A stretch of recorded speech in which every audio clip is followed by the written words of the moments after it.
दोस्तों नमस्कार, स्वागत है आपका यूट्यूब चैनल एबी टेक में। आज है 7 नवंबर 2024 और जान लेते हैं आज की महत्वपूर्ण खबरें जो आज के प्रमुख समाचार पत्रों पर छाई हुई हैं और आप लोगों के लिए बहुत ही इम्पोर्टेंट हैं।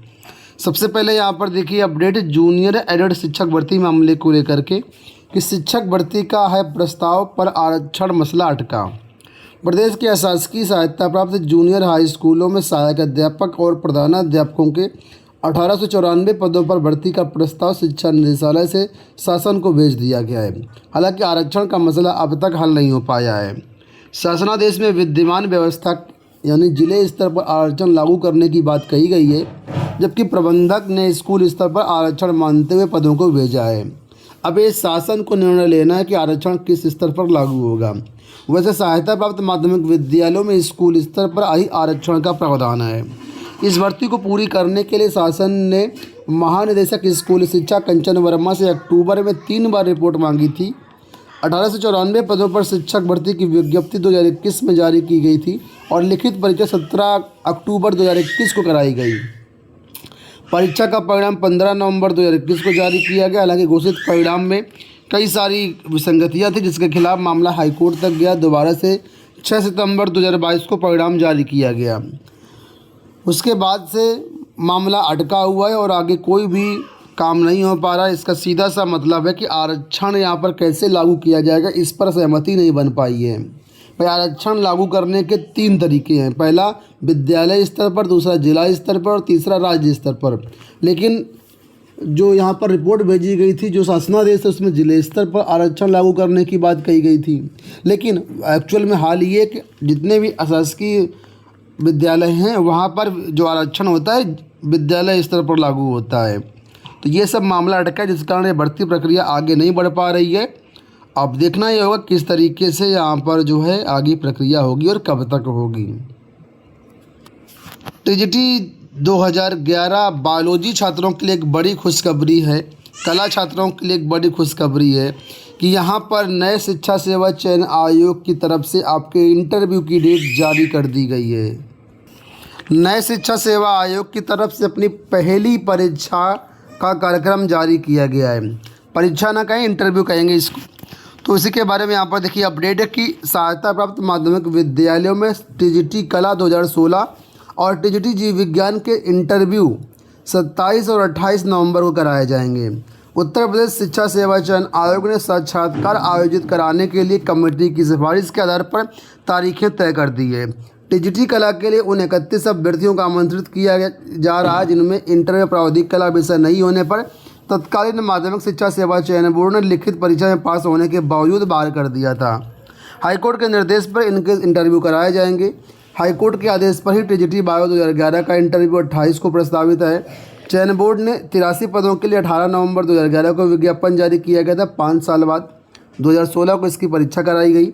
हाईकोर्ट की सख्ती पर चयन बोर्ड ने 8 जनवरी 2023 को टीजीटी बायो 2011 की लिखित परीक्षा का परिणाम जारी किया, लेकिन इंटरव्यू नहीं हो पाया, तो इंटरव्यू अब कराए जाएंगे। तो कुल मिलाकर के टीजीटी बायोलॉजी का इंटरव्यू और टीजीटी 2016 कला का इंटरव्यू जिनका नहीं हो पाया था, उस समय मामला हाईकोर्ट में था, उनके इंटरव्यू की डेट जारी कर दी गई है। और आपके सामने इंटरव्यू की डेट ये है। ज़्यादा जानकारी के लिए इसके ऑफिशियल वेबसाइट पर, हालांकि इसकी ऑफिशियल वेबसाइट नहीं है, निदेशालय की या फिर एनआईसी की वेबसाइट से आपको ये जानकारी मिलेंगी।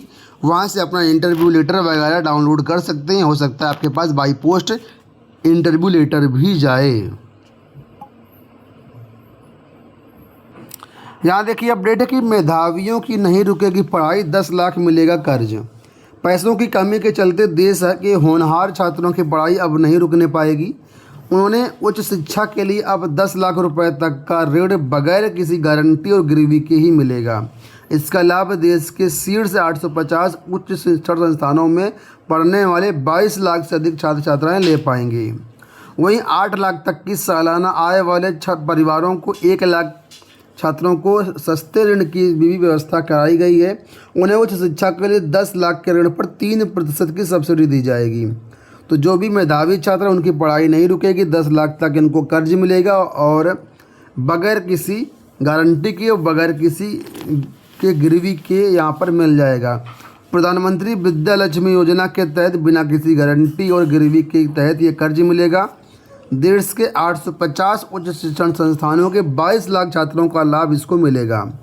8 लाख सालाना यहाँ पर परिवार की आय होनी चाहिए, तो उनको 3% तक मतलब 3% सब्सिडी भी मिल जाएगी।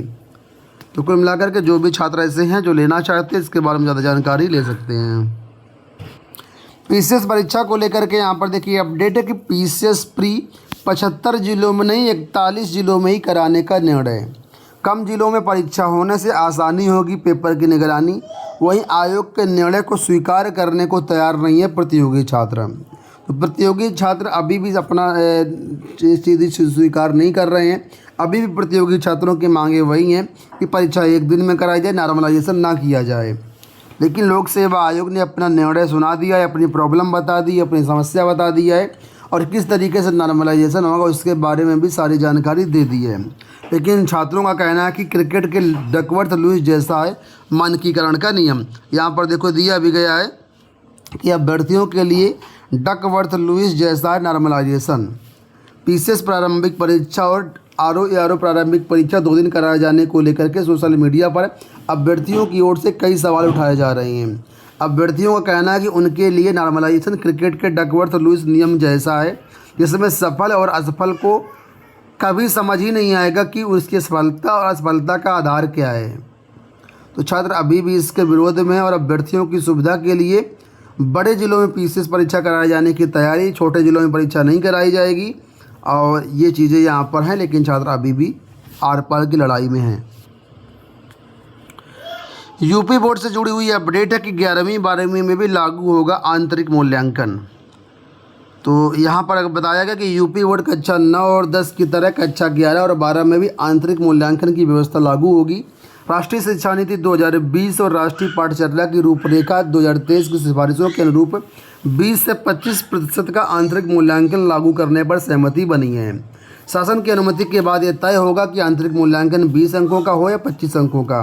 बोर्ड की ओर से सीमैट एलनगंज में आयोजित 2 दिनी कार्यशाला में समापन पर कक्षा 11 और 12 में बदलाव पर भी चर्चा हुई। अभी आपने देखा होगा हाई स्कूल में 30 नंबर का आंतरिक मूल्यांकन होता है, जिसको आप लोग प्रोजेक्ट के नाम से जानते हैं। लेकिन अब 11 और 12 में भी आंतरिक मूल्यांकन लागू करने की व्यवस्था है। अब ये अगले सत्र से ही लागू होंगे, कैसे लागू होंगे अभी इस पर ज़्यादा सहमति तो नहीं है। देखा इंटरमीडिएट में 75 से 80 अंकों की ही होगी परीक्षा और 30 अंक अभी इंटर में प्रैक्टिकल होता है। अब ये प्रैक्टिकल हटाएंगे, किस तरीके से आंतरिक मूल्यांकन लागू करेंगे, अभी आने वाले समय में थोड़ा सा और क्लियर होगा।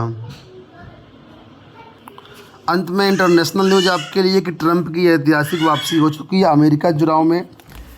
अमेरिका के 47वें राष्ट्रपति बने हैं डोनाल्ड ट्रंप।